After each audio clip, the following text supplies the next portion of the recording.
My boyfriend changed into a different person after we moved in together. He refuses to accept that I don't want to be his girlfriend anymore, and I'm scared. Posted by you/Iowabird78. My 46F boyfriend, 38M James refuses to let me end the relationship. We've been together for a little over a year and have been living together since November. Before we moved in together, things were good.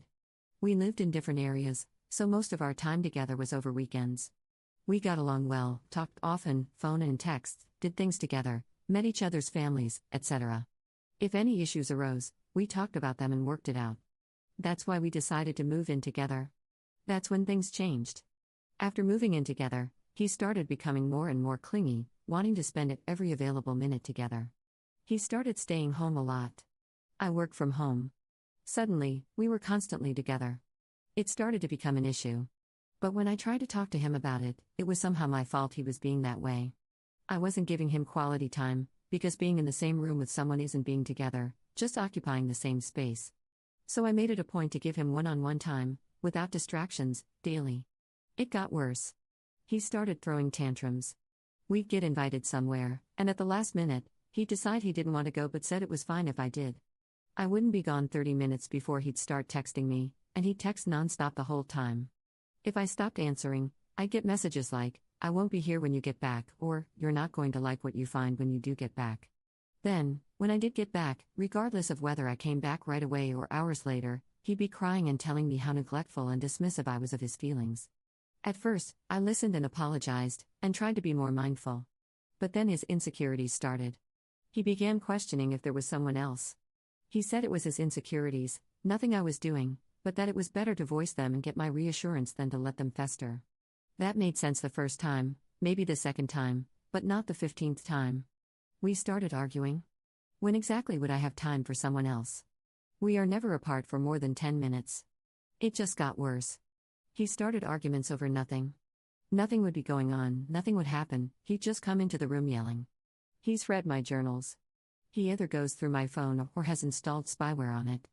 He questions me about things I've written in the journal or text messages, then tries to lie and say he read them over my shoulder. This week has been the worst yet. We were out for dinner, and he decided it was the appropriate time to discuss things in our relationship, at a very public, intimate dinner setting. We had been having a good day, no arguing, both enjoying ourselves and laughing not 5 minutes before. I was immediately uncomfortable and very much on guard. I don't like airing my dirty laundry, and he knows this. He insisted on talking about it right then. I said it wasn't the place or time. He wouldn't stop. I wasn't engaging. After a few minutes of this, he decided we needed to leave because my demeanor was making him look bad. Everyone could see something was wrong, and it was making him look bad. We got up and left without eating a meal we'd already paid for. On the way home, I started to quietly cry, and he started yelling. He was driving erratically and too fast. I told him to slow down. He slammed on the brakes, from 77 to a full stop in the middle of the interstate, twice. We are lucky we didn't cause an accident and hurt other people. He wouldn't let me out. This went on for the whole 2-hour ride home. I ended it that night. I told him it's over. I'm not doing this anymore. That car ride was the last straw. He refuses to leave. He says if I want him out, I'll have to evict him. He begs, he cries, he takes my keys so I can't leave, he threatens to kill himself. I don't want to go to my aunt's because she doesn't need the drama. I have no other family close. I have nowhere else to go. I can start the eviction process, but that takes a month or longer. He just keeps saying he can get better. I don't care if he can. I don't know what to do. Am I really going to have to deal with this until I can evict him? The police here won't do anything because he hasn't physically assaulted me. I tried a civil no-contact order, the judge said the same thing. I called the lawyer, same thing. Until he physically assaults me, there's nothing they can do to help me. How do I handle this? /relevant comments. Commenter. Change the locks and keep your keys hidden, even hide keys outside the home or with a trusted neighbor. In the meantime, during the eviction, just live like he isn't there, no conversations, no doing his laundry, no cooking for him, no reminding him of appointments, nothing. Also, take his key to your vehicle. Change all access to your money and update all your passwords. Commenter 2. I can't even imagine being nearly 50 years old and saying something as ridiculous as my boyfriend won't let me end the relationship. This is something teenagers think. Ops response. I couldn't agree more. I felt ridiculous even typing it. Someone else said, I didn't know you could do that. Neither did I. Op clarifies her past relationships after commenters saw her post history referencing multiple different men. For clarification, I've been married once. He was abusive and was sleeping with his first wife behind my back. Once my divorce was final, 2014, he remarried his first wife. She died less than a year later under mysterious circumstances. 2 years after the divorce, he died of a massive heart attack.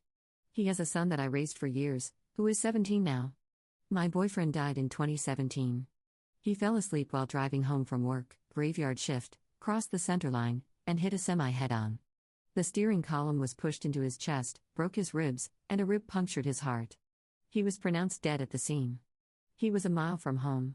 The next one was in 2018, he cheated and was an alcoholic. We split up in October of 2023. I met my current boyfriend in December of 2023. I know that's not much time between the last two. Also, I'm not questioning whether I should get out of the relationship, just how to handle this until I can get him out of my house. I own my home, so there is no landlord to speak of. I've called the police, a lawyer, and my county judge. I'll say that since he hasn't physically assaulted me, there is nothing they can do to help. Update 4 months later. It's been 4 months, and I thought I'd post an update. I took some of the advice and filed for eviction a week after my original post. I switched bedrooms and placed locks on my bedroom and office doors. I tried to stay calm and not engage in arguments, doing my best to keep things smooth until the eviction. He was not having it. He would go from crying to talking calmly to yelling, daily. The more I refused to engage, the more volatile and aggressive he became. If I didn't respond to him within 5 minutes, whether by text or in person, I was accused of ignoring him.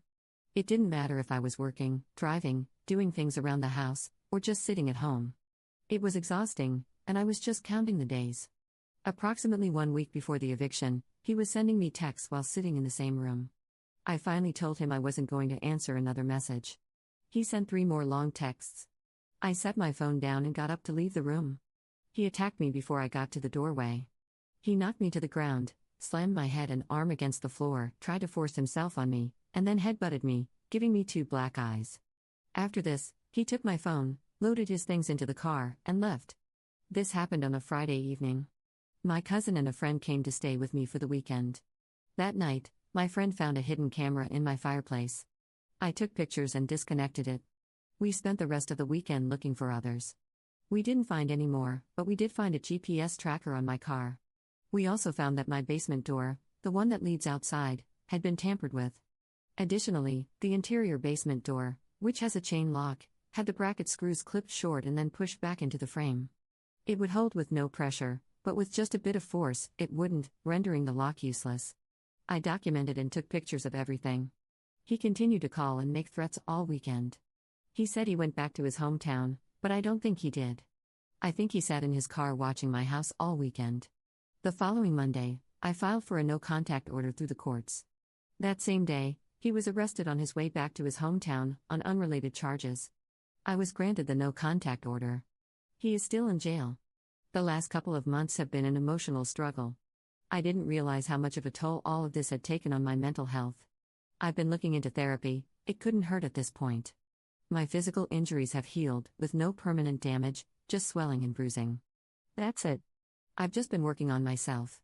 He's still in jail and I'm unsure of when he'll be released, but I'll be notified when he is. Thank you to everyone who gave advice, I really appreciate those who responded and helped. Top/relevant comments. Commenter. Just to clarify something, he got your phone and left, but then called you over the weekend? Op's response. Yes, he took my phone while he packed his things. He didn't take it with him, he gave it back as he was walking out the door. Commenter 2. What a nightmare, I'm so sorry he put you through all of this. There is no way on this green earth that this is the first time your ex has gone off the rails. There are online services in the US where you can search for an individual's criminal record or history of restraining orders. You can also apply directly to some law enforcement agencies with just a name, date of birth, and places they've lived, I believe. I think you might find it valuable to understand the history of this person, who his other victims have been, and what they did to move on from this abusive stalker. Start educating yourself on how to stay safe. The Strictly Stalking podcast will help you feel less alone in this nightmare. Also, read The Gift of Fear by Gavin de Becker. You definitely need to speak to someone to help you work through what just happened, but also to help you understand how to make better choices, or at least recognize the signs more quickly. Sounds like you have a trusting heart, and unfortunately, that can be exploited by predators like your recent ex.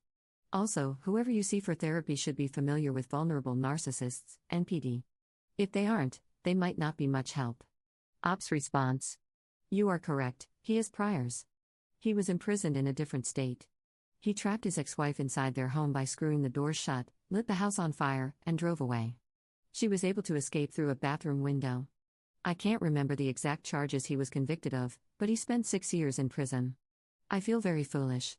Upon being told to sell the house and move to a place the boyfriend doesn't know. The house I live in was my grandparents' home. My aunt, whom I helped take care of, lives just down the street. My son, who lives in an adult assisted living facility, is also here. I know it would be best to move, but I don't think I could sell my grandparents' home or leave my aunt and son, though I know staying is a bad idea. Upon reporting the assault and getting counseling. Assault, I tried. I called the police station and spoke with an officer. Unfortunately, I'm a felon, drug charges from 2009. I did some time in prison and was discharged in 2014. I haven't been in trouble or returned to that life since. When I called to report it, the officer who took my call was one of the officers involved in the raid on my home when I got my charges. Once he asked for my name and I told him, his response was, "Oh, well, can't help you." I asked what to do if he couldn't help me. He said I could try to file a no-contact order through the courts.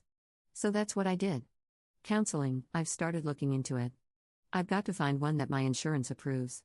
Op adds an edit to her post. I really appreciate everyone's advice and concern, it truly means a lot. I decided to heed everyone's advice and move. I went and spoke to my aunt and told her everything. I had previously told her very little. She has offered to buy the house so it can stay in the family. We've also found someone to come twice a week to help her with household tasks and arranged a daily meal delivery service. I've also spoken with my son, and he assures me that he is and will be okay. He'd rather I be safe. I work from home, but my boss is helping transfer me to a different office and assured me that I don't have to wait for that to happen before I move. I'm also now working with a DV organization. I've been in contact with an advocate who is helping me navigate through all of this.